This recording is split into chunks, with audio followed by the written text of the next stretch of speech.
Hi everyone, and welcome back to my channel. Or if you're new here, welcome to my channel. Today, before I will be returning this book to the library, I will be reviewing this awesome book I just finished reading over Yom Kippur, Shine Like the Dawn by Carrie Turansky. It was so awesome. I would love to read some more of her books, and I did see a couple more at the library. Unfortunately, one of them was a trilogy that didn't have all of the books, so I would have to look at the first book in that trilogy and just see what's available at other libraries, maybe even buy some. This was just such an incredibly awesome book. This is Christian historical fiction. The prologue is 1899 and the meat of the action is in 1903.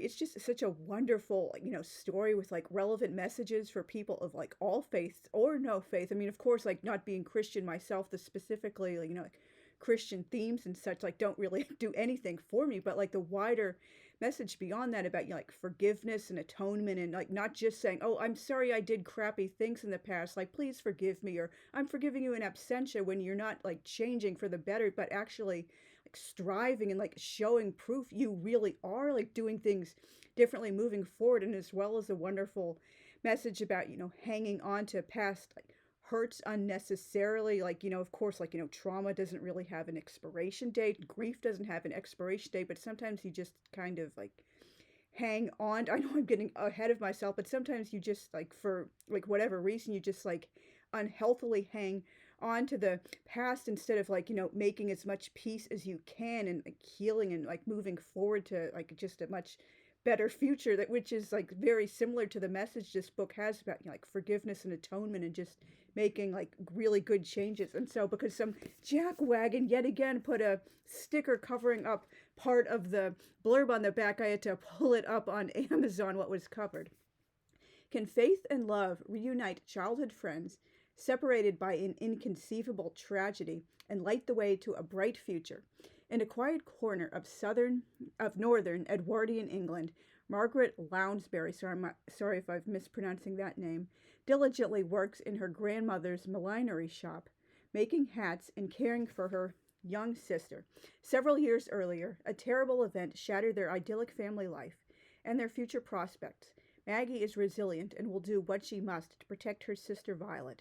Still, the loss of her parents weighs heavily on her heart. She also lost her older sister Olivia, as she begins to wonder if what happened that day on the lake might not have been an accident. When wealthy inventor and industrialist William Harcourt dies, his son and Maggie's estranged childhood friend, Nathaniel, 3 years older, returns from his time in the Royal Navy and inherits his father's vast estate, Morningside Manor. He also assumes partial control of his father's engineering company and the duty of repaying an old debt to the Lounsbury family. But years of separation between Nate and Maggie have taken a toll, and Maggie struggles to trust her old friend. Can Maggie let go of the resentment that keeps her from forgiving Nate and reconciling with God?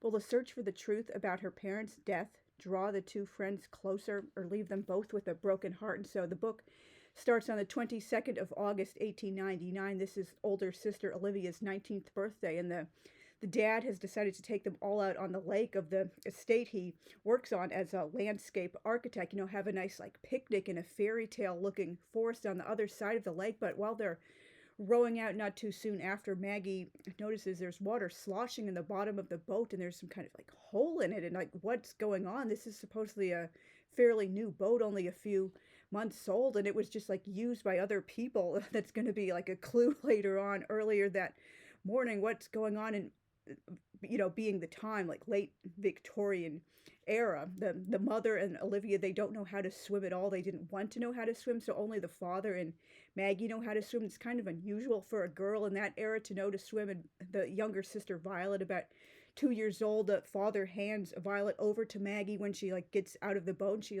holds Violet under the arms around her neck and basically paddles, swims on her back, the backstroke, to reach the other shore. And then what happened to mother and father and Olivia? They're not joining me. And I know this is maybe a little bit off topic, but it's relevant to the historical era. That women, because even when they went to the the beach and stuff, the public bathhouses and stuff, they wore a bathing dress that wasn't made for practical swimming. It was just so looking pretty on the beach and maybe splashing in a few inches, just getting the the feet wet, like, but don't even go up to the knees. Oh, that's like too much, because the clothes they wore for swimming, it wasn't, and for bathing, it just wasn't made for swimming. They were like heavy fabrics, like many layers. And when there was, like, God forbid, a tragedy like the SS Slocum in New York State in 1904, that was one of the many reasons so many of the dead were women and children. They just didn't know how to swim, even if, like, they maybe could swim, like wearing a bathing dress or something. When once they got into the water, the heavy fabrics, the heavy long skirts, the multiple petticoats, it would just, like, drag them down. And that's even a trouble for Maggie at first when she gets into the water, but like somehow she makes it over to the other side. And then 4 years later, she and Violet is now 6 years old, and Maggie is now 21. They're living by their maternal grandmother, who runs a millinery shop. I'm sorry if I'm mispronouncing that. Maybe it's millinery, but it's not one of those words most people use every day in the 21st century. And so they have like 2 floors of the shop, and it's, like, connected to all the other places, like, the terraced houses, they call them in the UK, like the townhouses in very, like, old, like, big East Coast cities, like, New York City. You've all seen the brownstones connected, so that's kind of like the shop and the living quarters they have. This was in the era when many families who ran, like, businesses, they lived in the same, like, building as they conducted their business. So they have a couple of, like, rooms for the sitting room and their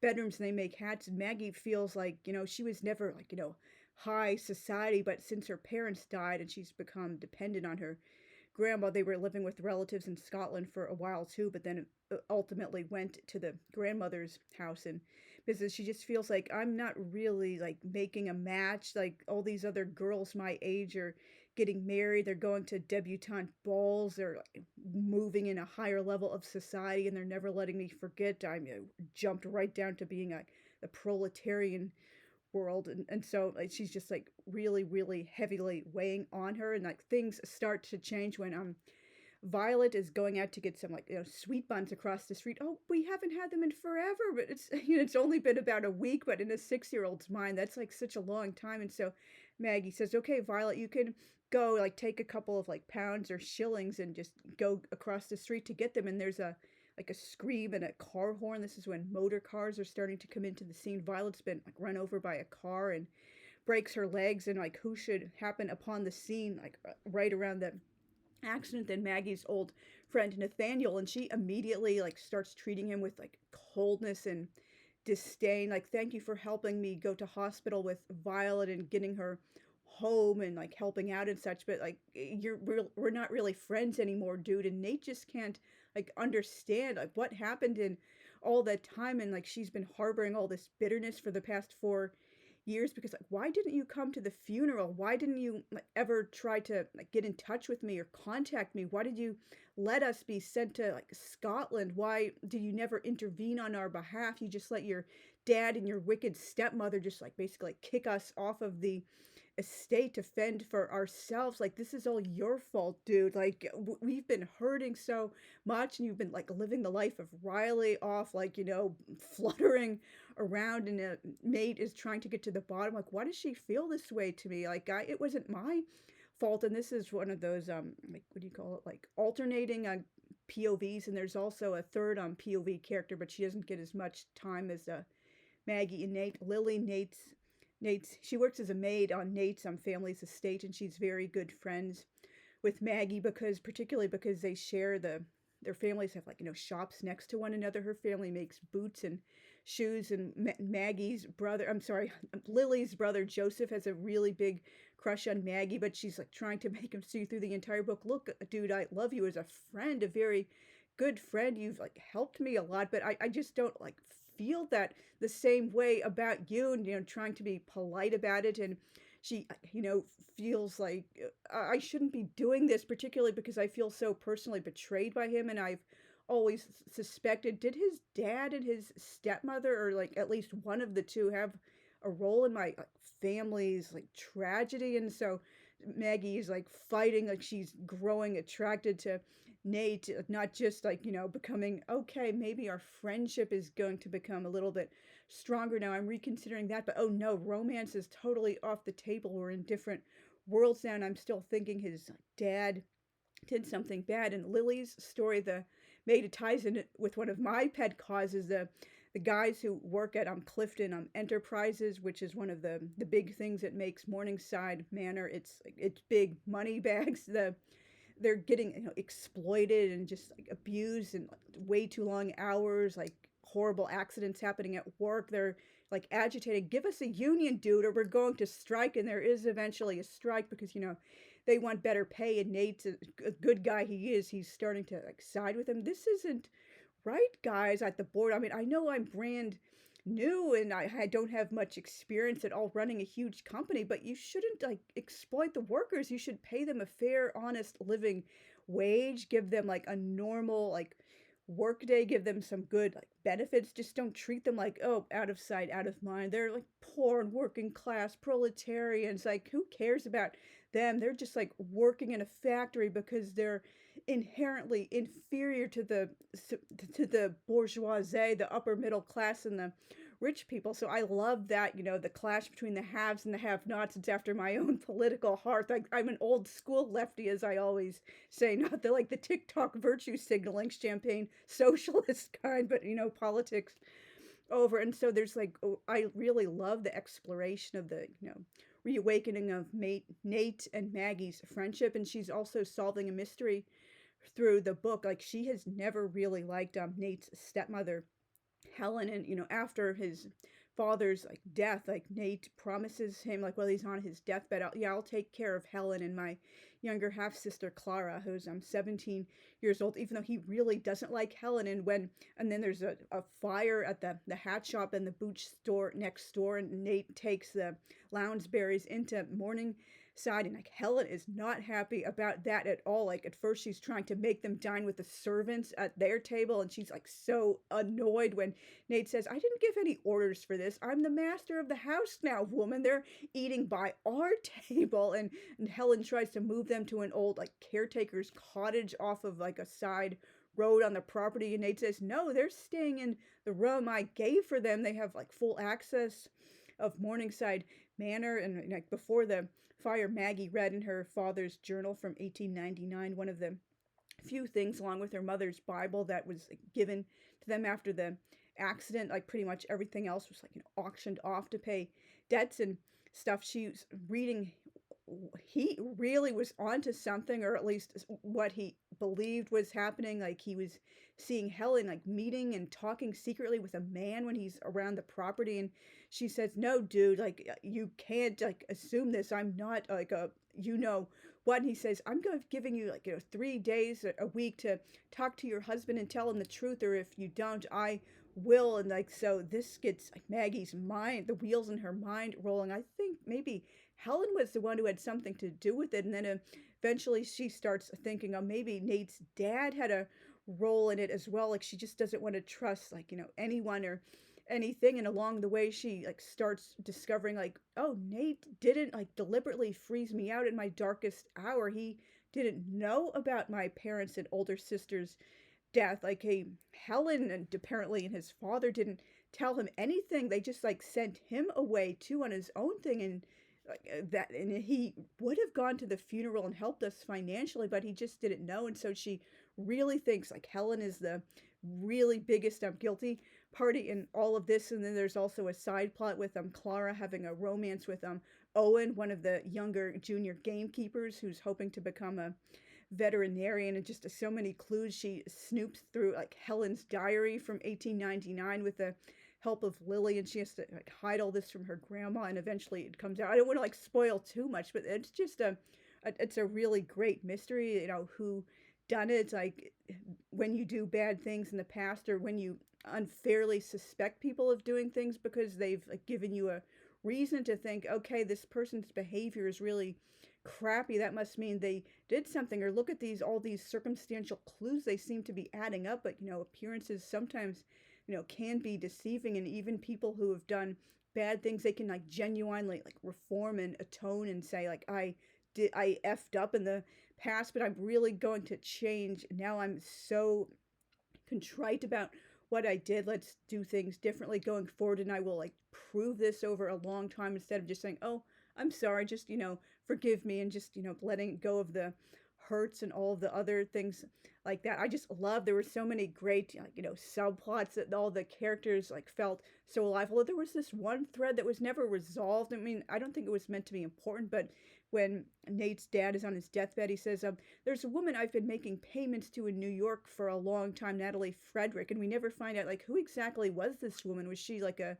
past secret wife? Was she like a love child and Nate's unknown half sister? Was she like a black sheep of the family or something like that? Just like a prostitute he met in the past and felt indebted to her because they had like a long affair. Like, I really wanted to know, like, maybe that was explained in a previous draft and just edited out for the sake of time. And there's also an earlier subplot I forgot to mention. Nate tells Maggie, oh, by the way, my father owed you a lot of money. Like, her father's last, salary, it was in arrears, not paying it like fairly, and I want to pay you back. And Maggie is like, I'm too proud. He hurt me so much. He hurt our family. He betrayed me and stabbed me in the back in our darkest hour. And grandmother is telling her, look, Maggie, I know you're hurt, like but you're not the only one who suffered loss. I lost my daughter, my son-in-law, and my oldest granddaughter. Like, just pray, or like open your heart to God. Don't be so angry and hostile at everyone and everything. Just like, ask him for the money. It would help us out so much. And like, in a lot of another like theme related to that throughout the book is just overcoming your like pride. Like, sometimes it's better to like be helped out, even if you might feel a little like humiliated. Like, no one likes begging for help or having to beg for money, but when you're legitimately owed past money, particularly when your father is like passed away and he would have been paid that money if circumstances had been different, just be like open to like changing and like forgiving people and saying like, okay, sometimes I really do need help. It's not always a mark of a pathetic beggar to like give me money. Like, she's not begging, and she was like legitimately owned. I'm sorry if I sound like a broken record, but this video is completely unscripted, and I just loved all the touches of like the past history and the different social classes and the types of work and the brand new like motor cars, and of course, as I said, the haves and the have-nots, and they eventually have a strike, and just so many interesting, fascinating, like different characters. And I just love the character growth we saw from Nate and Maggie throughout the book, like coming closer to one another and just overcoming the past and the pain. Like, you don't have to like forget like bad things that happened in the past, but you shouldn't keep unhealthily dwelling on them. You can like use them in a constructive way to move forward into just a better, like, healthier new you. And I just cannot wait to read more of Mrs. Turansky's books. She's just a wonderful, wonderful writer. I mean, I'm not the like target audience for any kind of Christian fiction, particularly like historical fiction, as well as just in general Christian historical fiction. But there are like relevant, like, wonderful like messages and themes and characters and stories for like a whole wider audience, even if you don't personally click with the specifically Christian things of it. And going in, when I first read Christian historical fiction last year, I think it might have been, or 2 years now, Carolyn James's trilogy, The Ladies of Summerhill. It's I have videos on all three of those books. It's one of those series where the books aren't like particularly connected in the same, like, they're in the same universe in the same timeline, but it's just like, it's not a continuing story from book to book. It's just because the characters and their love interests, they all stay by the same summer house in like 3 consecutive years, and the previous characters appear in the other characters' books and are mentioned. So I didn't know what to expect, but I really enjoyed it. And this is like, it's Christian historical fiction, but it's for all intents and purposes Protestant, like Catholic, I guess, historical fiction would be its own separate breed. And like, for people who might not like know a lot, they might think, oh, Christian fiction, oh, it's all praise the Lord every other sentence, and every single page is so-called God bothering, as like atheists and like non-religious people might call it, and it's constantly beating you over the head with Bible quotes. It's not like that at all. It's just like naturally incorporated into the overall story, like messages about faith and growing in your faith. Like Maggie, she's learning to like not be so hurt anymore and become like more religious, like open to like God and like stuff like that, and Nate as well became more religious when he was away in the Royal Navy, and there's a pastor character who's also one of the more prominent secondary characters, Reverend Samuel. So I really, really do and highly recommend this book. I couldn't recommend it more, and I really am looking forward to reading some more of her books. So thanks very much for watching all the way to the end, and I will see you soon. Bye.